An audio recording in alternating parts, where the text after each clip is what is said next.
Hello guys, welcome to i-tutor Academy. In today's session, we will start with workers' participation in management India, the unit 12 and subsection 12.5 MMBC-002.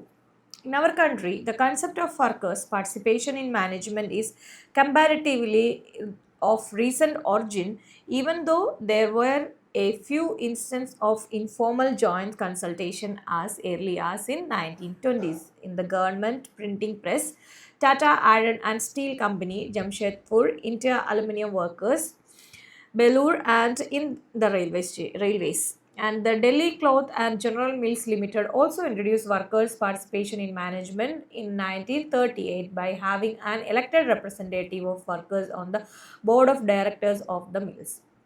The element of participation was also evident in the Permanent Arbitration Board at Ahmedabad, where representatives of Mill Owners Association and the Textile Labor Association settled many disputes through voluntary arbitration. The Royal Commission on Labor 1929-31 recommended the formation of Works Committee, which can play a useful part in the Indian industrial system. It also suggested the establishment of a joint machinery to deal with the more general question and to act as an advisory appellate body in respect of disputes which are confined to one establishment. The recommendation of the Commission bore fruit with the provision of formal statutory machinery under the Bombay Industrial Relation Act 1946 and statutory and the Industrial Dispute Act 1947. The BIR Act, which applies to the textile industry in Maharashtra and Gujarat, provides for the setting up of joint committee only in units which have a representative union. The UP Industrial Dispute Act 1947 provides for the formation of works councils in state government undertaking employing 100 or more workmen. The government of Gujarat by the BIR, Gujarat Amendment Act 1972 have made it compulsory for industrial establishment employing 500 or more workmen to set up joint management councils.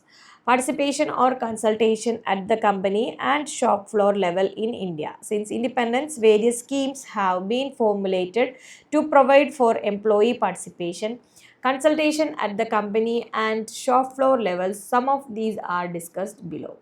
1947 Works Committee in the Industrial Dispute Act 1947 provides for limited participation of elected representatives of workers in bipartite Works Committee with a view to promoting measures for securing and preserving amity and good relations between employers and workers. Some committees like the Canteen and Safety Committees are statutory. In 1958, joint management councils are there, and the Industrial Policy Revolution 1956 retired that in a socialist democracy, labor is a partner in the common task of the development and should participate in it with enthusiasm.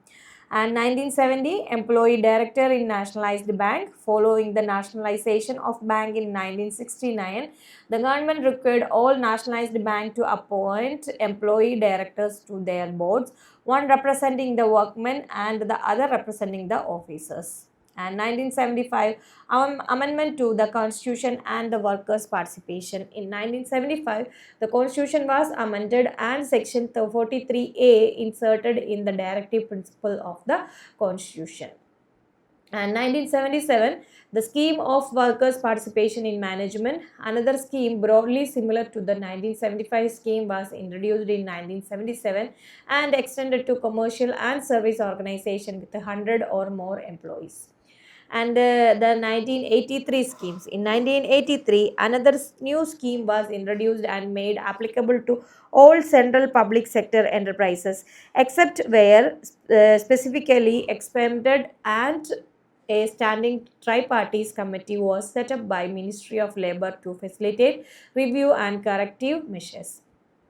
And workers' share in equity 1985. The 1985-86 union budget made provisions for offering stock option to employees up to a total of at least 5% of the total shares. In the 1990 bill, the government discontentment with the implementation of voluntary efforts resulted in the convening of a national seminar and the subsequent introduction of a bill in Rajya Sabha in 1990 to introduce workers' participation at all three levels: board, plant, and shop floor through legislation. And the Second National Commission on Labour 2002 has recommended the time has come to legislatively provide for a scheme of workers' participation in management. Forms of workers' participation in management in different countries. Germany, the concept of co-determination in Germany, its formal sense had its origin as early as in 1935, when Professor Van Mahol, national economist, advocated for the association of worker representatives in industry as their spokesman. Voluntary Works Council were set up in Germany in four printing works way back in 1850. In 1933, the Hitler banned all trade organization and replaced them with the Workers' Friend. So this is about the history of that, and there is one figure for the co-determination in German companies. So you just go through that, and general meeting is there. It is an annual meeting of all such shareholders where all matters pertaining to capital, stock, liquidation, election to the supervisory board, annual balance sheet, and so on are discussed. Members of the supervisory board are elected by the shareholders, and the supervisory board is there. It consists of employees and shareholders representative. The workers representative on the supervisory board are elected by the employees of the company through a system of electoral panel. And board of management, and it normally comprises three directors representing technical, financial, and labor. Its members are full-time and are not allowed to sit on the supervisory board. And works council is there. The works council is not a management body like the supervisory board or the board of management. It is not a joint body. Its representatives are elected by secret ballot by the entire workforce, both unionized and non-unionized.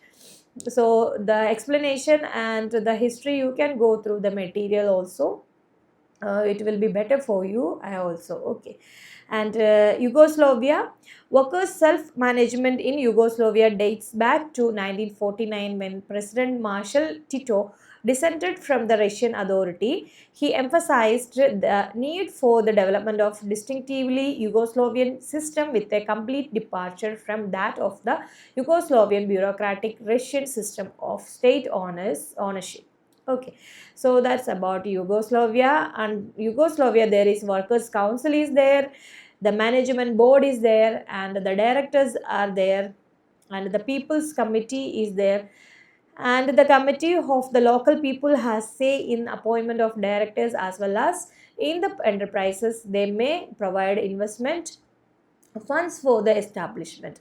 So this is about the employees organization in different countries.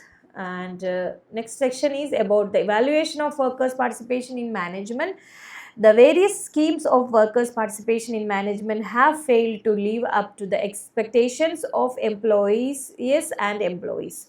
After reviewing the literature in the field of Sakir, 1980 has provided the reason for the failure of the concept in India, thus lack of understanding of the concept, rigid attitude of the employees, and vagueness of the legal definition, scope and function of this bipartite forum, and half-hearted implementation of decision arrived at this forum, and the suspicion in the mind of trade union leaders that industrial democracy would fragment their authority and weaken their hold over union members.